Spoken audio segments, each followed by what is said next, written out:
وہی زمانہ تھا کہ اس زمانے میں ایک ایگزیبیشن ہو رہی تھی خواتین سے متعلق، مدر ڈے، جس میں مائیں اپنے بچوں کو لے لے کر آ رہی تھیں۔ اس نمائش میں دانشور یہ پہنچے اور انہوں نے صرف ایک سوال کیا کہ یہ ساری مائیں اپنے بچوں کو سیدھی جانب گود میں کیوں لیے ہوئے ہیں؟ اور انہوں نے انٹرویو لے کر بھی پوچھا کہ جب آپ بچے کو سلاتی ہیں تو کون سی کروٹ سلاتی ہیں، اپنے الٹی جانب یا سیدھی جانب؟ تو ماں نے کہا کہ ہم سیدھی جانب سلاتے ہیں۔ کہا کیوں؟ کہا یہ تو ہمیں نہیں معلوم، لیکن ہمیں یہ معلوم ہے کہ جب ہم الٹی جانب بچے کو سلاتے ہیں تو وہ چوک چوک کے روتا ہے، شاید ڈراؤنے خواب دیکھتا ہے، لیکن جب ہم سیدھی جانب سلاتے ہیں تو وہ آرام سے سوتا ہے اور سوتے میں مسکراتا رہتا ہے اور آرام کی نیند سوتا ہے۔ ہم یہ بات جانتے ہیں۔ جب وہ انٹرویو لے چکے تو اس کے بعد انہوں نے اس کے اوپر ریسرچ شروع کی، اور ریسرچ کرنے کے بعد انہوں نے ماں کے دل کی دھڑکن کو ٹیپ کیا اور ٹیپ کر کے بچے کو سلایا، اور ٹیپ کو آن کیا تو بچہ سوتا رہا۔ جیسے ہی انہوں نے ٹیپ کو بند کیا بچہ چوک کے رونے لگا۔ تو وہ اس منزل تک پہنچ گئے کہ چونکہ ماں کا دل سیدھی جانب ہوتا ہے تو بچہ سوتے میں ماں کے دل کی دھڑکن سے سہارا لے کر آرام سے سو رہا ہوتا ہے کہ کوئی میرا سرپرست میرے قریب موجود ہے۔ ماں کے دل کی دھڑکن بچے کے لیے سہارا بن جاتی ہے، وہ ڈراؤنے خواب نہیں دیکھتا۔ یہاں سے وہ چلے اور انہوں نے دیکھنا شروع کیا کہ کیا اس کے بارے میں مہاتما بدھ نے کچھ کہا، کرشن نے کہا، رام نے کہا، یا حضرت موسیٰ نے کہا ہو، یا حضرت عیسیٰ نے کہا ہو، یا زرتش نے کہا ہو، یا کسی خلیفہ نے کہا ہو، یا کسی ولی نے کہا ہو۔ تلاش کرتے کرتے وہ اس منزل پر پہنچے کہ امام صادق فرماتے ہیں ماں کو چاہیے اپنے بچوں کو سیدھی جانب سلائیں تاکہ دل کی دھڑکن بچہ سنتا رہے، تاکہ وہ ڈر کے خواب میں چونکے نہ۔ اسی دن یہ فیصلہ ہو گیا کہ ہم امام صادق کی زندگی کو سمجھیں گے، ان کے اقوال کو دیکھیں گے، اور ہم سب مل کر 23 ملک مل کر ان پر کتاب لکھیں گے۔ اور یہ 23 ملک جس میں Bulgaria, Romania, Hungary, Australia, England, Germany, France, Switzerland, Holland, ان سارے ملکوں کے پروفیسران نے جرمنی میں جمع ہو کر کتاب لکھنا شروع کی، اور یہ طے ہوا کہ ایک ایک پروفیسر امام کی زندگی کا ایک ایک گوشہ لے لے۔ کسی نے کہا ہم بچپن پہ ان کے لکھیں گے، کسی نے کہا ہم ان کی جوانی میں ریسرچ کریں گے، کسی نے کہا ہم ان کا بڑھاپا دیکھیں گے، کسی نے کہا ہم ان کی حدیثوں کو جمع کریں گے، کسی نے کہا ہم ان کی فقہ کو جمع کریں گے، کسی نے کہا کہ انہوں نے ثقافت اور تہذیب کے لیے کیا کہا، ہم تمدن کے بارے میں لکھیں گے۔ ہم یہ دیکھیں گے انہوں نے فزکس، کیمسٹری، باٹنی، زیالوجی کے بارے میں کیا کہا، سائنس کے بارے میں کیا کہا، ہم اس پر لکھیں گے۔ کسی نے کہا کہ ہم یہ دیکھیں گے کہ امام نے انقلاب کے بارے میں کیا کہا، امام نے فلکیات کے بارے میں کیا کہا،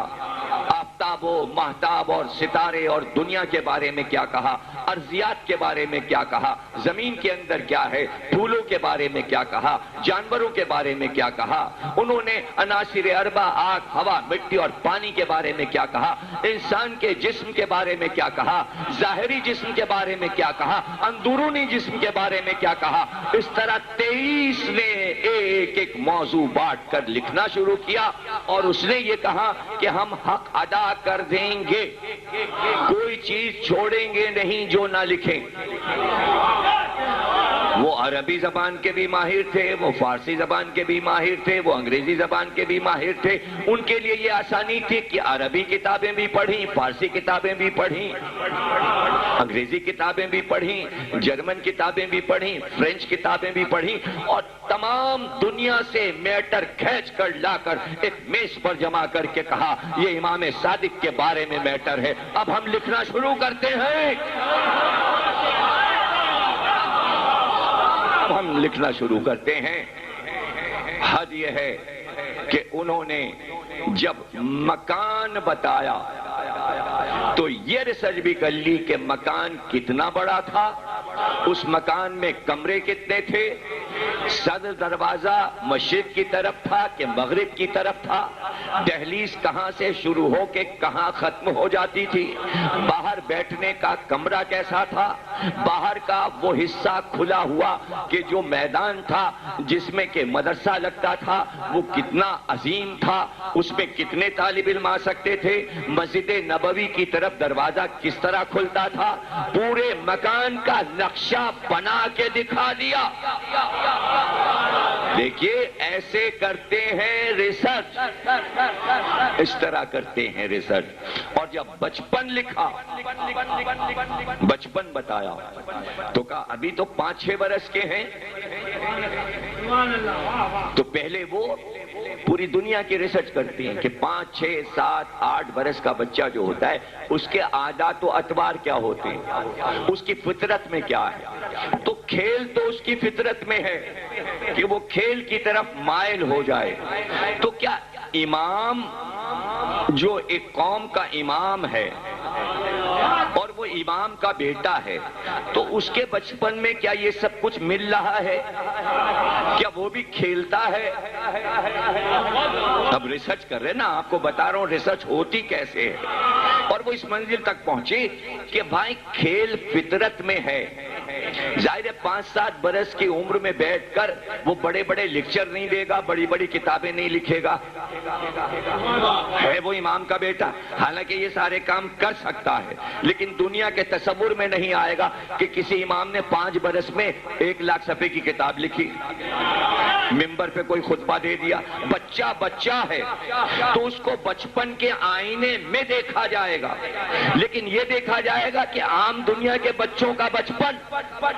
اور اس گھرانے کا بچپن کیا ایک طرح کا ہوتا ہے۔ اسی لیے آپ جب دیکھتے ہیں تو علی کا بچپن دنیا کے بچوں سے الگ نظر آتا ہے، حسن اور حسین کا بچپن بالکل الگ نظر آتا ہے۔ تو اسی طرح ہر امام کا بچپن دنیا کے بچوں جیسا بچپن نہیں ہوگا۔ تو وہ کہتا ہے ہاں کھیلتے تھے، وہ کھیل تھا ان کا، لیکن ہم ان کے کھیل لکھ رہے ہیں چونکہ وہ بچپن لکھ رہا ہے۔ تو بچپن میں علم تو دکھا نہیں سکتا کہ علمی کارنامے دکھائے، وہ تو جوانی میں شروع ہوں گے، لیکن وہ یہ بتانا چاہ رہا ہے کہ جو اتنا بڑا آدمی جوانی میں آ کے کائنات کو علم دے دے، اس کے بچپن کی بنیاد میں کہیں علم تو ہوگا۔ دیکھیے حضرت علی اکبر نے امام حسین سے جب اجازت مانگی تھی تو کہا تھا کہ بابا ہم بچپن میں کھیلے بھی تو تلواروں سے کھیلے، تو شجاع بچپن میں بھی تلواروں سے کھیلتا ہے، تو جو عالم ہوگا وہ علم سے کھیلے گا، اس کا کھیل بھی علم ہوگا۔ حضرت ابو حنیفہ کہتے ہیں میں ایک بار امام صادق کے پاس بیٹھا تھا، ان کا 5 سال کا بچہ موسی کاظم کھیلتا ہوا آ گیا، لیکن ایک بکری کے بچے کا کان پکڑ کے کھینچ کے لا رہا تھا، اور جیسے ہی ہم لوگوں کے قریب سے گزرا تو ہم یہ سمجھے کہ کیا امام کے بچے بھی بکری کے بچے کے ساتھ کھیلتے ہیں، لیکن ہم نے یہ دیکھا کہ وہ قرآن کی ایک آیت پڑھ کر بکری کے بچے سے کہہ رہے تھے اپنے رب کا سجدہ کر، اپنے رب کا سجدہ کر۔ یہ تو امام ابو حنیفہ کی گواہی ہے۔ تو امام کا کھیل جو ہے بظاہر وہ کھیل لگ رہا ہے، لیکن وہ علم سے بھرپور ہے۔